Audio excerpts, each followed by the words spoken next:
Galatoma warri waltajjira dhisan Dr. Usmaanis ni galateeffannaa. Ibsaa Muhammad Abdullaatis haalaan galatoomfannaa. Akkuma reefu ibsinetti waltajjiin irraan tanaa koree cimsuudha. Hojii tanaa hangaafe xumuruudha. Hojiin guddoon duraa tagartee amma baankiin National Bank nurraa eeggatu kriteeriyaan inni guddaan kaduraa aksiyoona hanga barbaadamu gurguranii fixanii maalleenni san baankii keessa jiraachuudha. Saniif aksiyoonni irra guddaan miliyoona 350 dhihaatu waan inni godhamee jira maali subscribe godhamee jira maalleenni isaa seenaa jira. Amma aksiyoona muraasaan nuuf jechuudha baankii dhaabuuf. Garuu immoo maal karoorfattanii waan jiru xiqqaa yaaduun gaarii. Faayidaa isaa himne baankiin kun maal dalaguu deemaa namoota ni hubata. Bizinees adda addaa irratti hawaasni keenya hawaasa qabeenyi guddaan nama akkamitti ilaalasanii hawaasa keenya ka baankii kanatti haa fayyadamu jennee nuti xiyyeeffannaa goonetti lafaa kaan hoggaan achi ilaalu nama gartee boolla dahabaatirra taa'ee kadhatu sadaqaa agartanii kas isa jala boolla dahabaati jira qoteetuma baasuu qofa irraa eegama. Kanaaf jecha baankiin tun baankii dhaabuun bizinesa na hawaasni keenya akka baru akka daldalata baru akka hojii baru dalagatu san barsiisuudhaaf ifi faayidaa guddaa qaba jechuudha. Oomisha hedduutu jira kan magaalaa fi dhihaatiin hawaasa qabeenya miskiinummaa keessa jiru hedduutu jira. Saniif akkuma reefu ibsametti hulaa bizinesa biraati baankii banuun bizinesa biraatiif hulaa banuun amma gaa wanni addaanii baankiin teenya takka baankii dhalarraa bilisaati. So modeela haarayaatu dhufe jechuudha akkaataan itti namni asirraa fayyadamee itti dalagatu modeela haarayaatu dhufe jechuudha karaa haarayaan jechuudha. Kanaaf lammaffaa ammaasis aksiyoonaan hojjechuu hawaasni keenya ni beeka. Kanarratti hundooyinee kan jennu wanni fuuldura karoorfanne maali wanni itti yaadineetti deemu jirru guddaan aksiyoona hangaafe kana yeroo gabaabdu ji'a muraasa keessatti xumurree keessaa ba'u. Ji'a muraasa keessatti xumurree keessaa baanee hojii guddoo baankii kana lafaan ga'uudhaaf istirateejii bizinesaa fi dookumentiilee barbaachistu xumurree karaa hojii operational license yeroo gabaabduu keessatti fudhachuu. Guyyaan har'aatii fi guyyaan baruu tokko miti. Guyyaan kaleetii fi har'aa akka tokko hin tahinitti. So wanna nurraa feeti jechuudha. Ariifachuu qabna. Akka gaariitti ariifachuu qabna. Kanaaf miseensonni hundinuu wanni irraa eegu jirru amma namoota har'aan tana fedhii keessan nu ibsitanii nu wajjin dalaguudhaaf yoo onneettan yoo kam xiqqaate baankii kana abbaa qabeenyaa akka itti taatan aksiyoona isaa nam tokko mataa isaatiifis bitatee nama 5 hiriyoota isaa nama beeku nama bitachuu danda'u barbaadee bitachiisee akka nu wajjin hirmaatu barbaanna jechuudha. Hawaasa bira ga'uuf yoo kam xiqqaate nama 5 fi nama tokko nuti jennu kun mataa keessan jennu kun abbummaa qooddattoota addaa akka taatan jechuudha. Qooddattoota addaa akka taatan aksiyoona 200 ol warra bitateetu qooddattoota addaati. Nuti immoo miseensonni kun aksiyoona yoo kam xiqqaate aksiyoona 100 sanii ol bitachuutu nurraa eegama. Kanaaf karoora gabaabaa lafa kaa'annee jirra. Marsaa 3tti adda bahee karoorri duraa qaama xiyyeeffannaa deddeebine baatii soomanaa taamma seenuu deemtu tana keessatti aksiyoona hedduu gurgurree xumuruudhaaf jechuudha. Kanee baatii soomanaa kana keessa baatii uummanni keenyaas hojii maali ibaadaa irratti hirmaatu waan taateef isaan kakaafnee hirmaachisuudhaaf jechuudha. Kanaaf karoora kanaaf kana wajji wal fakkaatu hundaa'u akkaataa booda marii keenyaa irratti tokko tokkoon jidduudhaan ibsaa adeemnu ta'a. Warri duraanii gaa reefuun tana irra deddeebinee galata dhiyeeffannee jirra.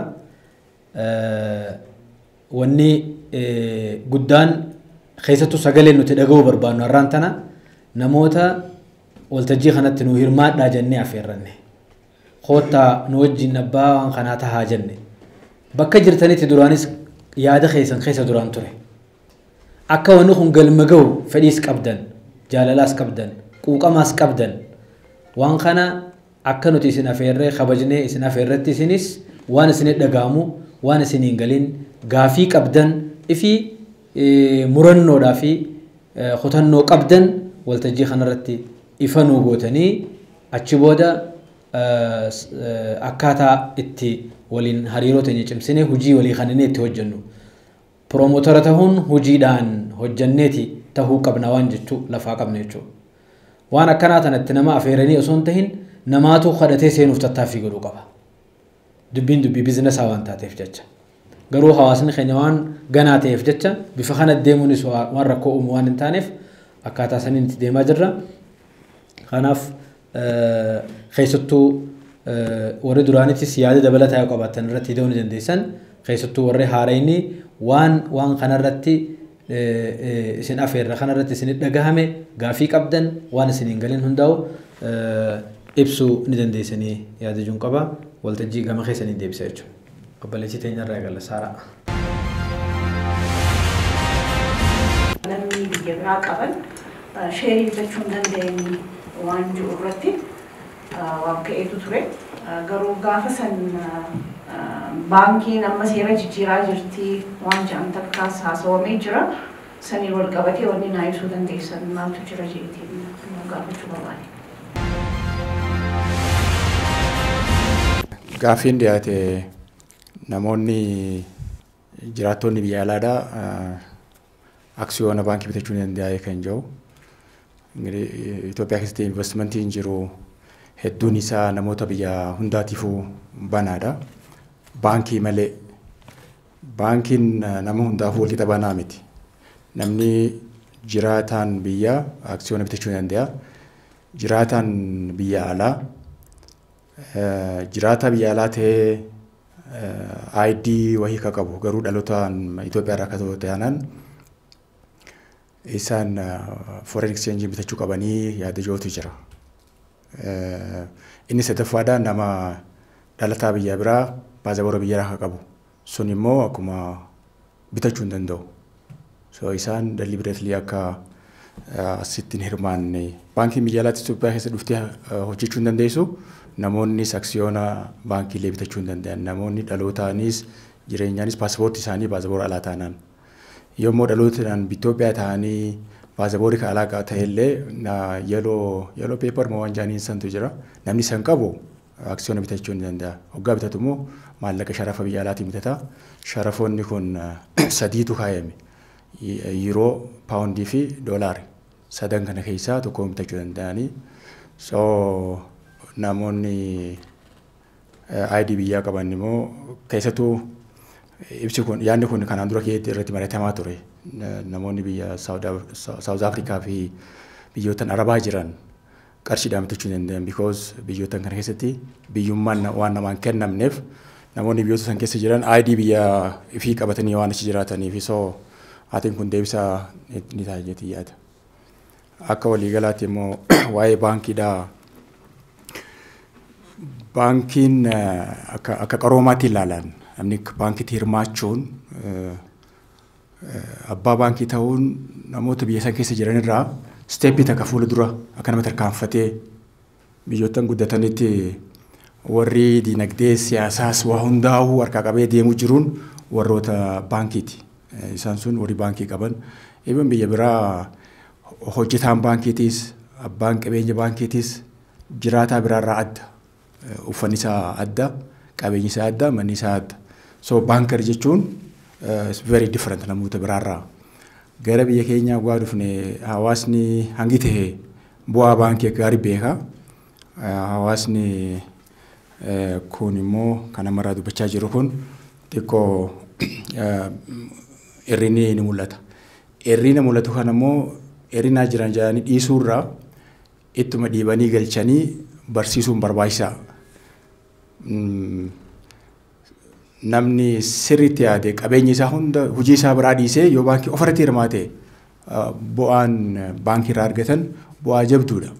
Because namni biraa itti rakkatee hojjetee waan bu'aan ni fide sanirraa teessee hirmaata. Baankiin akkuma waliigalaattu baankiin haala lama qabdi.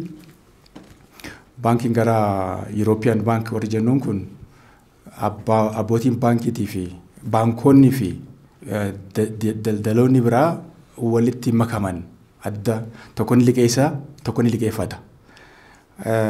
Gara Jaapaan kan immoo baankiinis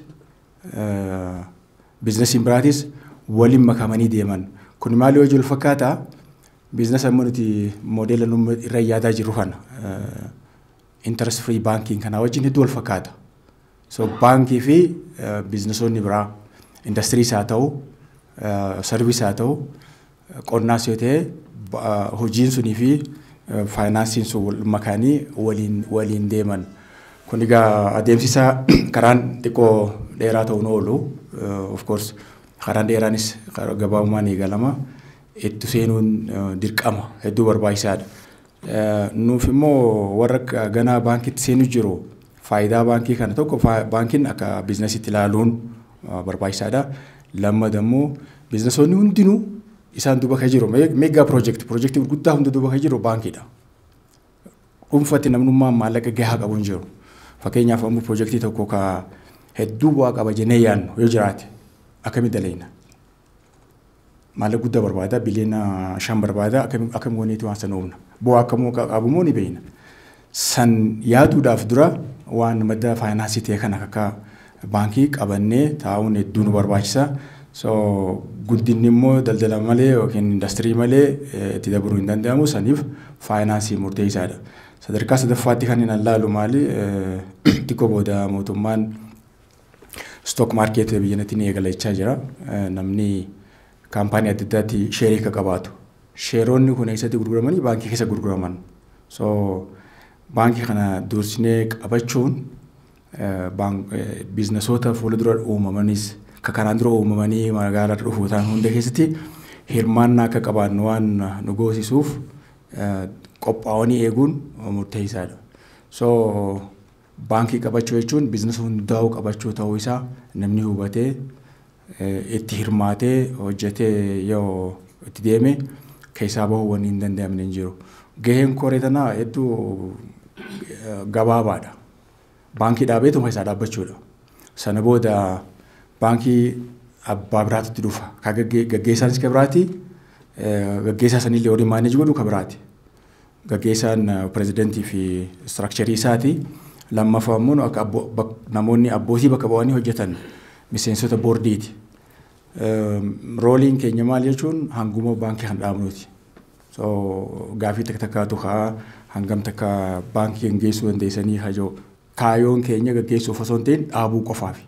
Gaafa dhaabne abbootii biraatti dhufaa san akka beeknu.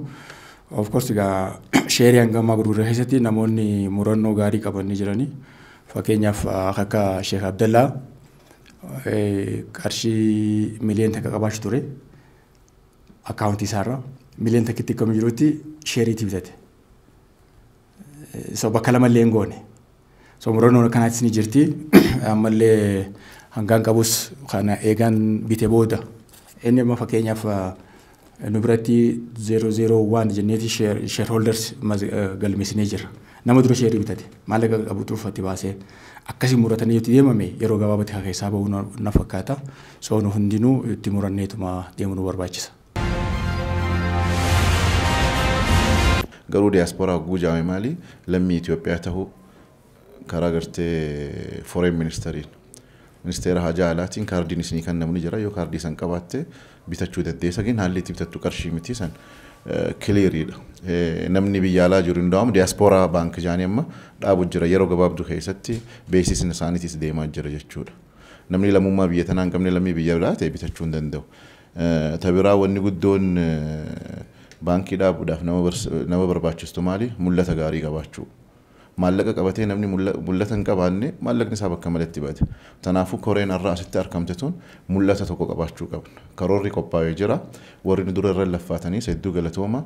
Nuti hamma dandeenyetti wanni asirraa barbaannu ifa godhuu barbaanna. Hamma dandeenyetti waan tana fiinxaan baasuudha kaayyoon ta'e. Kanaafuu xiyyeeffannoo ni qabna, hordoffiidhaas ni qabna, karoorri bahee lafa jiru ni jira. Yeroon akka malee deemaa jirti. Namoonni as keessa jirtan hundinuu bakka deemtanitti yaada tokko qabannee akka deemnu. maal wanni asii godhuu dandeenyu uummata bira guudheene maal goona namni as keessa jiru hundinuu promootar jechuun maal jechuudha namoota nuti har'aan tana akkatti ifi walii himnu tana hawaasatti gabbuunee himuu danda'u jechuu bu'aa baankiin qabdu akkamitti gurguruu dandeenya warri silaa wajji jalqabnee nu booda dhufee reefu akka jaametti odoo nuti xiqqoo sababa adda addaatiin gufuu adda addaa irratti maraamartoon nu qabdee jirtu san keessa namni biraa fudhate san ammas gahaa jira qabeenya gahaan nu harka jira qabeenya sana guu gabbuun immoo namoota amansiisuu irratti namni waan itti amane ni godha namni lubbuu isaatu kannee du'aaf ni deemaame waan itti amane san irratti tanaafuu bifa kanaan haalaallu karoora ni qabna itti deemsa ni qabna xiyyeeffannaa ni qabna mul'ata gaarii qabna tanaafuu warri asirra jirtan mana barnootaa ijaaraa jirtan manni barnootaa ijaartii guufitte booda nama daayirektaraatu itti dhufa barsiisaatu itti dhufa baankii akkasitti haa hubannu akkasitti haa fudhannu wanni nuun galiin yookaan wanna taatu yoo jiraate personaalillee walii bilbilee waan san fuuldura oofuu ni dandeenya bakka barbaannuunis gahuu ni dandeenya baankii dhaabuu irratti namni hawaasa gahaa if duubaa qabu yeroo hedduu irkannoodha irkannoo gahaa qabaannaan baankii tani ni dhaabna yeroo gabaabaa keessa akkuma jaha misoomana ramadaana kana keessatti hogguu asii gabbaane akka lafan keenya adaraa wanni guddoon san nuti karoora ni qabna eenyu eessarra madame maaltu maal tahe eessa deemuu qaba Abdul Jawaad Faan bal'inarraan waan itti deemaniif jecha ani keessa gadi bu'u tanaafuu shakkiin takkallee wanni jiraan jirtu takkoffaa ammas hogguu namni maallaqa bitatu baankiileen ammaan tana dura dhaabbatan baankiin lamaan zamzamii fi hijiraan maaliif hin dhaabbatin yoo ja'an nuti warra achi keessaayis information gahaa qabu waan ta'aniif jecha wanni gufuulee adda addaa jira hogguu waan tana dhaaban waan guutamuu qabu jira hogguu dhaabde head office kee beeksisiin jaa hogguu ati beeksiste locationii garsiisiin jaa hogguu locationii garsiiste CEO fidisiin jaa CEO hogguu ati fidde CEO san ammaas wanni ifa ta'uu qabu CEO 5-7 dhufe san keessa akka ifitti amane malee hin fudhatu muuxannoo qabaateefis hin fudhatu waan akkanaa tanaatu hawaasa keenya xiqqoo qirgodhee jira maallaqni amma dura kannineewu baankiin isin dura dhaabbattee eessa geessite jettu baankiin lachuu hayyama harkatte baankiin lachuu pirezidantii harkatte baankiin lachuutu ammaan tana maalirra jirti IT irra jirti jechuun baankiin hogguu hojjettu maanuwaaliin hojjettu seera information systemii jira IT katti hojjechuu qaban dirqama san fuuldura fidan tanaafuu boruu nutis nu afatti garuu arraan qophooyne yoo itti deemne muuxannoon jara sanii nuuf taati malee baankiin hudduu duuba deebitu hin jirtu warri amma dura kanne warri hijiraaf kanneen eessa geete jette dhumtee jirti yeroo gabaabatti banuuf biirokraasiin gara adda addaatiin supervaayidarii irraa wanni kan namaa jirti achuma keessa ijoolleen koree taate koree akka amma arra waliin qabamneetuun halkanii guyyaa warra carraaqaa jiru jira warri finfinnee jiru halkanii guyyaa torbaanittis haa ta'u guyyaa shanittis jahattis haa ta'u murannoo qabaatee qaama wal harkanii yaada wal jijjiiruun baankii irratti waan guddoodha warri as jiru irra guddaan tanarratti murannoo qabaadha warra as hin jirreef ammoo guyyaa yaada walii haa dabarsinu wanni guddoon ammoo baankii keessatti wanni guddoon baankii dhaaba mul'ataa fi maallaqa eega guutee booda CEO maallaqa kee qabda ni qaxarta waluma dhiibda waluma shookkifatta malee waan san bakkaan gahuun hin haftu wanni amma jarri lamaan maallaqa ilaamaan tanaa godhe hay gadiin bahanii maallaqa kanneen maallaqni keenya hin jiru jahaasni keenya tanaafuu koreen as keessa jirtan namni tokko akkuma reefu sheekni faan jaan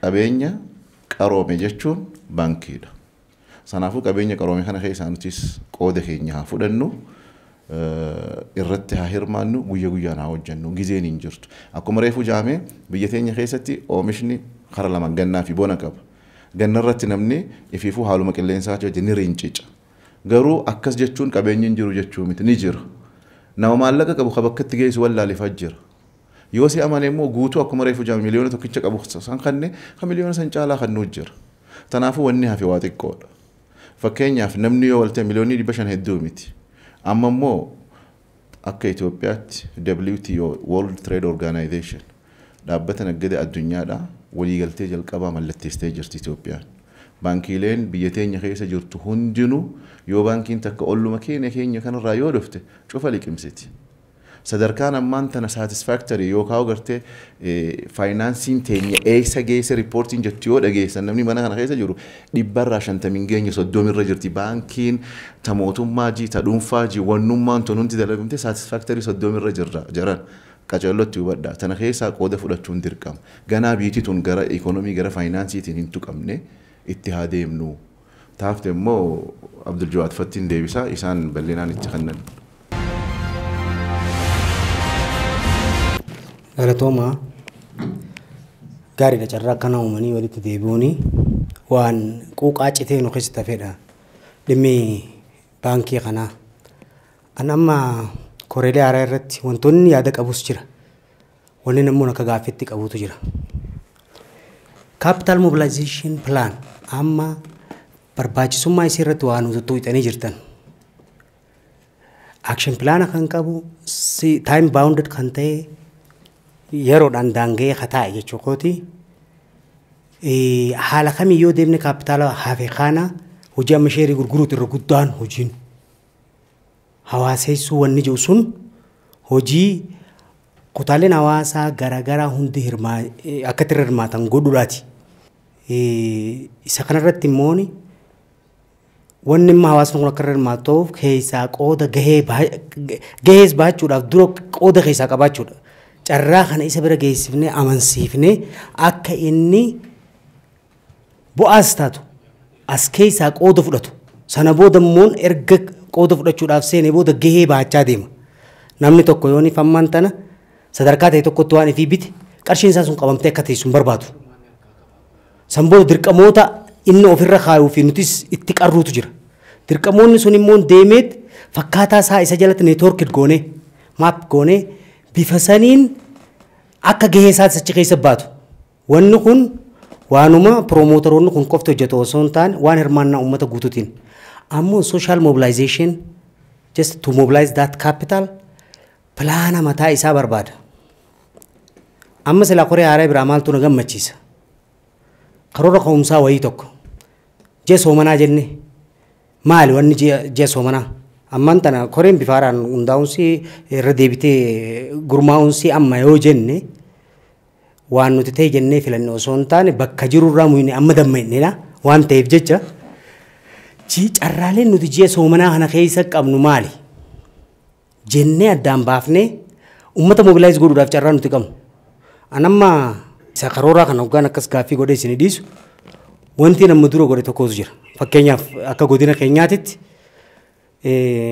jaallawwan hoggaasa wajjin turre Usmaan faanni yaadatanii godina irratti hoggaa walitti qabnu karoora ka'umsaa ka social mobilization akkamitti dura jalqaba gaafa san karoora qopheessinu ji'a muddeedhaati wanni immoo nuti beekuu qabnu irraa guddaan maaliif kun abdii ol kutachuu miti waan jiru beeyneetti deemuudha abdii ol kutachiisuuf miti hawaasa keessaa dhufnee haala qabatamaa hawaasaa ni beeyna karoorri scheduled ta'e tokko ji'a 30 kana keessatti maaltu hojjetamaa neetworkii maappingii keenya fi akkamitti maap goona structure bar mootummaan hordofnu nuti nuun waan akkasii waa yaallee turee jira daldala akkaatuma seektara inni irra bobba'eetiin inni wal dhagaa waan ta'eef jecha haga gaditti akkamitti bu'uu akka danda'u akka carraa ta'e hoggaan nuti godina irratti waan san geggeessine bitootessa guyyaa lamaati kan nuti waltajjii sana achirratti geggeessine bitootessa guyyaa afurii hoggaan nuti bulchaa godinaa fa'aa dubbisnee maal jennu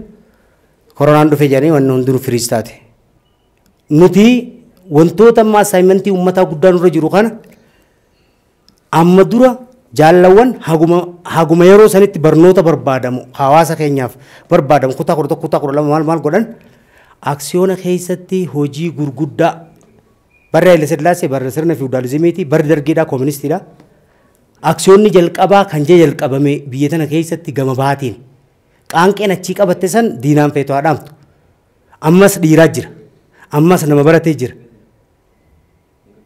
ammas globalization ida technology jira waan kana ta'eef jecha jaallawwan sun gaafsan wareegama kafalaniin maqaa gaarii gadhaaban aksiyoona irratti muuxannoo qabna warra jalqabaati ardhammoon nuti deddeemnee kanatti mogolee laafnee waan hunda harcaafnee hambisuun hawaasa keenya assignmentii guddaa akka ummataatti nurra jiru san ummanni sun hundi buqqa'ee garatti deemuun qabu fedhumaa fi hawaasa naannoo tokkootti ka'umsaan yaada waan reefuun tana asitti jaameetu jira yaada ka'umsa aksiyoonaaf ta'u namummaatu walitti dhufee rakkoo jirurraa yaada san bu'uureessa santuutu qaanqeen qabatee deemee bu'aatti jijjiirama nu ammoon haala qabatamaa barbada keessa jira rakkoo guddaa keessa jira rakkaa hawaasaatti kanatutu akkammoon hin teenye nu godha amma immoo assignmentiin guddaan kun akka nama barateettis akka warra abbootii qabeenyaatti akka nama gartee diin barateettis haa ta'u akkuma lammii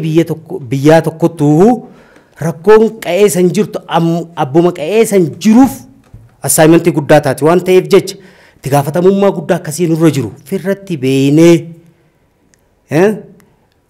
nuti jalatti haa kufnu hayyoon kun kukkufnee jalatti waan kana galmaan ga'uu danda'uu qabna osooniif wantoonni akka karooraa ka'umsaaf ta'u waan ta'e tokko asirratti nu qophaa'e wanti jiru nuuf ka'e waan jiru yaada qaba galatooma. Namni hedduu shakkii heddummaatu rabbumaa huni shakkaa jette Oromoon. Irrammoo shakkiin fokkottuun abbaan ifumaa deebi'eef shakkuudha. Nuti shakkiin qabnu waan kana laffaatii barbaachisaa ta'es wareega barbaachisaa ta'e hunda kafallee akka bakkaan geenyu abdii guddaa ofirraa qabna irrattis hojjennee agarree humna takkaan bakka takkaa lafaa kaanaan akka ammaa obboleessi keenya Ramadaan jeesanitti guyyaa 15 keessatti illee xumurree irraa bahuu ni dandeenya. Inni tokko kana. Inni lamadaa bakki shakkiin jirtu namni shakkii heddummaatu rabbi shakkaa akka jaansanitti namni shakkii heddummaatu akkuma aksiyoona biraa shakkanitti baankii illee shakka. Baankiin waan na mul'atu keessatti hagaan harka keessatti naggadarra seera qabeessaa naggadarra bu'a qabeessaa naggada irra ammas faayida qabeessaa hawaa takka illee shakkiin qabne afaan gabaabaadhaan naggada qaree yoo jaan karaa gabaabaan ibsuun ni danda'ama. Kana shakku jechuun nama abbaa if shakku jiru shakkuu isaa shakkuutti dhiisneetu nuti yeroo gabaabdutti alqaafilatu tasiir alkilaabu tanbuxu walqaafilatu tasiir jaan imaltuun karaa ni deemti sareenis ni dutti isaan bakka itti deeman ni ga'anii jaan namni waan jedhu haa jedhu nuti hujii hojjennee hujiin garsiifnee jecha namaa duraa bahuu fi waan namni jedhu qulqulleessuu hin dandeenye waan namni jedhu qulqulleessuun hujuma bakkaan ga'uudha yeroo gabaabduu keessatti humna takkaan lafaatti kaanee wanni kun xumurarra ga'ee jira xumurree hawaasa keenya haa hojiitti galchinu waan jiru baankii tana hojiitti haa galchinu waan jiru yaada gabaabaa kanaan qaba galatooma. Ani yaada dheeraan qabu yaaduma gabaabaan qaba. Yaadni gabaabaan kan hin jalqabuun duraan dursee baankii Raammis ni dhaabbatti waan jiru dhibbatti itti amaneetiin dhufee kan akkana hojiitti amantan duraanillee itti amantanii akka as jirtan waan hin hubadhuuf waan takka irra deddeebitee oguu dubbattee gabbuuti qalbiillee bakka irraan baanetti seenti. Kanaaf baankii Raammis ni dhaabbatti yeroo gabaabaa waan jiru dura yaada qaba. Lammaffaa waa hedduu dubbatamee waan dubbatame irra deebi'ee dubbachuun barbaadu yaanni niin ani qabu namni tokko ka'ee bakka gahuuf karoora feesisaa. Manni tokko mana tahee bultii ta'ee deemuufu karoora kaaya abbaan manaa. Haati manaa immoo karoora san hojiitti hiiktee manni san bareeda. Gabaabumatti waan hin jiru barbaadu warri nuun deemu jirtan warri filannee fuuldura keenya kun karoora baasu jiraachuu keessanillee qubaan qaba. Karoora baastan kana karoora baasuu qofa osoo hin ta'in raawwisaa akka gaariitti nu gaggannitanii raawwii wajjin akka nu hordoftan waan jiru yaada qaba. Lammaffaa gama koreetiin lubbuuti yaan hangafee waan hin ani ja'uu barbaadu wahuma takka qofaa. Tokko wanni ani juu barbaadu akka koreetti koree waa lama ofirra murteessuu qabdi waan jiru yaada qaba. Lamaan irraa osoon fi gabbaatee hawaasaan baankii Raammis kana bitadhaan jenne dura fitti murteessee namu haga dandeettii isaatti sheerii bitachuu qabaa waan jiru lubbuuti yaan jalqabee koreedhaan obboleewwan keenya kaas jiruu fi kaas hin jirreef dhaamuu barbaada. Lammaffaa koree fi waan hin dhaamuu barbaadu lubbuuti yaan hangafee yeroo qabnu irratti murteessuu danda'uu qabna. Eegee fi waan dandeettii teenyaan Raammis aksiyoona baankii Raammis bitannee booda yeroos qooduu fi qabna. Baankii Raammisiif torbaaniin karoorri yoom dalageen yoom nama kaasee itti himuu qofa osoo hin ta'in haga inni baankii dhaqee bitatee waraqaa mana kaawwatutti akkamittiin hordofuu qaba waan jiru yeroo irrattis firra murteessee hordofee waan bakka ga'umsa san akka hordofu yoo goone baankii Raammis guyyoota muraasa keessatti ni dhaabbatti waan jiruun abdii qaba. Hireenaa kannetaniif guddaa galatoomaa hin jaa. An yaaduma gabaabaa tokkoon qaba. Hayyoota keenya irreedduun keessan namni keenya doktora leefiin injoo malee irreedduun keessan doktorota Makuma keessa naa himattanii malee jechuudha. Beeytota redduu qabuun nu bira jiraata. Waan aadaa uummata irraa dhaalle safuu uummata irraa dhaalle sanii kana nu godha silaa nama biraa taate. Har'a warri as keessa taa'u kun hundi tokkoon isaanii an doktora jee hin himne. Doktora redduun keessan beekumsaas qabdan hayyootaas gariin ulamaa'ota. Warra fiigar uummata keenya kan ni jira jaamu keessa warra fiigariidha isin hundinuu jechuudha. Wanni inni jechuu barbaadu waa hunda ni dandeenya. Waan jiru muranneetti ka'uun nurra jiraata. Waa hedduu hiriyaa fi isiif cinaa laaluun gaariidha. Anis if matti ni mujjira isin qofatti miti. Yoo ni filaalle yeroo nuti waa dalaguu dandeenyu umrii teenya keessatti amma. Dhiira jechuun toggaa cokotte faanti duubaa mul'attuu jira. Biyyoota akka Chaayinaa kana yoo ilaaltan amata 40 dura Chaayinaan halloo asirraa Itoophiyaa irraa ergamtu nyaachuu turte. Dhiirumaatu jijjiire. Biyyoota akka Jaappaan biyyoota kana hunda yoo ilaaltan jijjiirama dila addunyaa irra gartan kana dhiiruma hawaasuma naannoo hawaasa keessa jirtu jijjiire.